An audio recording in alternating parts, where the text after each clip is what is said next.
Donc, le médicament qui m'a été assigné pour mon travail final, c'est l'amphétamine, aussi connu sous le nom de Adderall.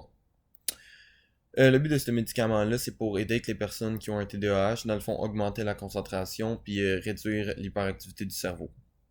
Le mode d'action de ce médicament-là, c'est de favoriser la production de noradrénaline dans les fentes synaptiques, puis stimuler et saturer les récepteurs adrénergiques.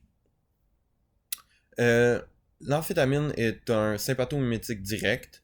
Sympatho parce que l'adrénaline est reliée au système sympathique.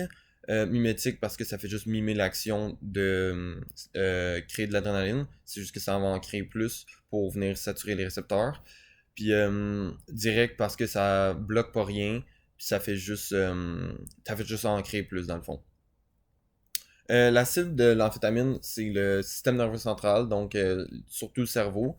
Puis le but de ça, c'est de vraiment réduire l'hyperactivité et augmenter la concentration puis les capacités cognitives pour les gens qui ont un TDAH.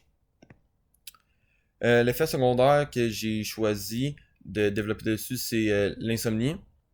Dans le fond, quand on prend de l'amphétamine, le but, ben, c'est d'augmenter les capacités cognitives puis de réduire l'hyperactivité. Mais dans le fond, en augmentant les capacités cognitives, ça stimule le corps puis ça va le garder réveillé. Puis dans le fond, en créant plus d'adrénaline, ça va réduire le nombre de mélatonine.